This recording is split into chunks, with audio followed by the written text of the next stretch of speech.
Faith Ringgold is an African-American artist and author, most well known for her story quilts. She was born in 1930 in New York to a mother who was a fashion designer and taught her a lot. Her great-great-grandmother also taught her a lot about quilting, which had been passed down by slaves in her family. Quilts weren't just used as blankets to keep warm. They preserved memories and events and told stories. They served as message boards for the Underground Railroad, which guided slaves on their way north to freedom.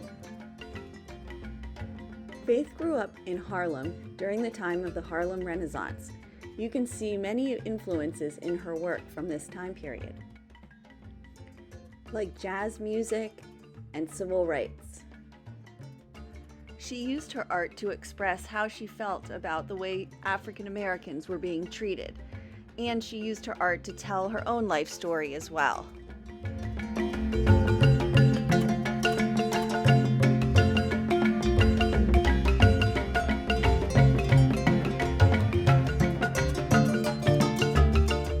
Faith studied art education at New York City College, and she was an art teacher in the New York City public school system from 1955 until 1973. She went back to school and also received her master's in fine arts. Faith Ringgold had 2 daughters, and when she left her teaching career, she traveled with them to Europe to study all the master painters. Her story quilts were highly influenced by Tankas, Tibetan paintings on cotton fabric. This inspiration, along with her family background in quilting, led her to her story quilts. Paintings on fabric that tell a story, usually about her life or maybe about her African American heritage, with quilted borders. This story piece, one of her most famous, is called Tar Beach. It tells the story of her childhood growing up in Harlem. In the picture, you can see the main character, Cassie, and her brother daydreaming on the rooftop that they could fly over the city while their family play cards on a hot summer day.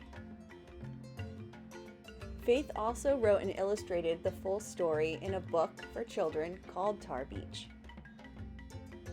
She has written over 15 children's books.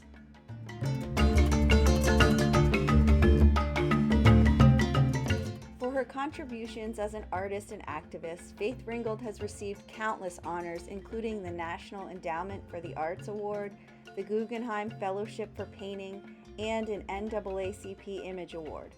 Her work continues to be exhibited around the world today.